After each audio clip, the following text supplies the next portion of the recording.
This is Mike, NoStressMike.com.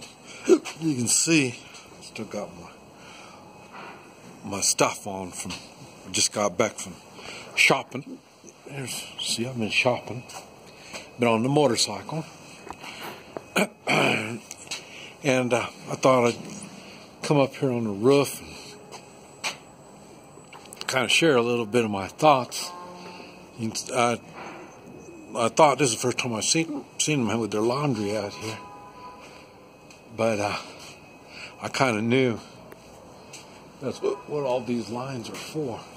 This is the first time I've seen all the laundry out there. But anyway, what I want to... Oh, another thing while I'm here, what I want to talk about a little bit of my thoughts on living in the city. But this is a certain degree of smog. I went to Hong Kong the other day and I took the train, part of the trip, and it was a student, according to the student that's studying the atmosphere, so environmental stuff is what he's getting ready to be doing. And he was saying that, because I told him it's always like this. And he says, well, when you see the yellow tint, that's the smog. But he says there's going to be some kind of haze, and that's because of the moisture in the air and the coldness. And might be, I don't know. I haven't been here when it's hot, so no telling what it's going to be. But he says that's what it is. And I mentioned there's a lot of every place I've gone, it seems like they got water in China. I know they got their dry spots, but every place I've gone, they have it. And so like I say, but I don't smell it. Every once in a while, I do smell some smoggy kind of stuff. So, but anyway, what I was thinking about, I know. Well, let me see. We're surrounded by mountains. I don't know how much of this you can see, but there are mountains all around us. And what I was thinking about, if some reason, now for me it's not going to work, but if you're in a city and you've got maybe 5 or 7 miles, maybe even 10 miles from where you're at to somebody you know that's up there in the mountains or in the countryside, and you'd be able to get to them if it was, I say, 5, maybe 10 miles. You take your car or whatever, bicycle or whatever you have, and that'll get you somewhere, or get you towards wherever it is you're going, and then the rest of it you'll be walking. And another thing I thought about is something that would be handy would be a wagon. And I'm not talking about the little red wagon things that, remember we had when we were kids. I'm not talking about one of them. But I've noticed they got some pretty heavy-duty little wagons now. And that might be something that, especially if you're using a pickup or your car's got room, they have that wagon in there, and I've seen some of them are folding up. But that might be something that might be helpful, because you're going to get to the end of the line, and you're going to have to walk it. And even if you don't, well, like I say, the wagon's not going to take up that much space. But I can see, if I wish I knew somebody, that lived out there, and like I say, and the reason I'm mentioning this is I did go out probably between 7 and 10 miles from this location, and I was up on the mountains. I can't remember which mountains it was that I was at, but to the Graves Cemetery, and the mountains here, nobody lives in these mountains. What few people are there are really poor people. In the United States, the rich people are the ones that live out there, but out here it's the poor people, and there's not that many out there. So there's room to go out there. Now, the next question I've got is, why would I want to go out there? Because once I am on the side of one of these mountains, unless I'm with a pretty good sized group and we've got a good secured area, there wouldn't be very many advantages from being up there. But then again, it depends on what's going on here. And it may be a stopping point. In other words, get up there get up to the mountains. You see there's no more mountains on the backside. I don't know if you can see it, but there's some even higher there. So maybe I would want to go at a stop point there and spend the night and then go to the next place. I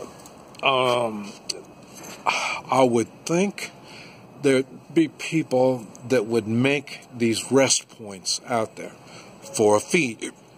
And what that fee is going to be, no telling. That's right back to gold and silver is always a good ace in the hole. But and just remember also with the gold and silver, it's not how much; it's just the idea of having some gold and silver. So it's not like you're going to give them $100 worth of something. It doesn't have anything to do with it. It's just the idea of it is something of value. And like I say, or you might be having to trade off some of the stuff that you've had to carry 7 to 10 miles to get there. So, but why would you go over there? I don't know. That's why I'm saying you have to do your homework. Like say for me, where I'm at, there'd be no advantage in me going anywhere. So I say I'm still trying to figure out what I'm going to do.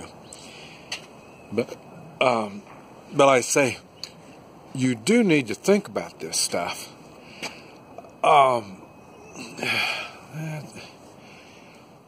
say we went out to the mountains to the oh man, that cemetery, that was something. Like I say, there's nobody, I can't find anybody who can speak English, so it's really been a handicap for me. Remember I've said you're the average of your 5 best friends? All I got's my wife. And so I don't have any friends at all. And I tell you, it's tough. That's probably one of the toughest things. About the only thing that keeps me motivated is, like I say, I'm still in Oklahoma. I still got some roots in Oklahoma, and I still work on that, getting everything ready on that. But I say, I have no connections at all here, none, and so it makes it pretty tough. But that is something you may want to also consider if you're in the city. What I say, okay, right over there, same thing, 7 to 10 miles away, there'd be some safe houses, between here and there. I'm not saying you're going to be able to find them now because there's no need for them now. But if you're the one that lives over there, you may want to consider making your not so much your residence, but if you're close to an industrial area or something like that, an area where you and your three-man militias can secure and bring your supplies over there, a place where you can dig in for a while, that's on the edge of the city, and use that as a point for refugees to stop by at. That might be something to think about. Like I say, I'm still learning about cities and city life. But I tell you, there's a lot of places. What shocks me, there's a lot of places in the city that there's no people. No people that are there. A good example is, well, you look right here. And,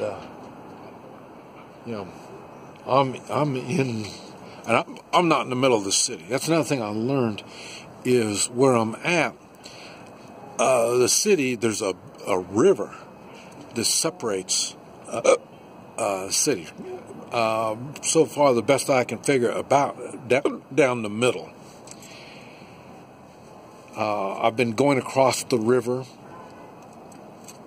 and there's only like 3, maybe 4 bridges that connect both sides. So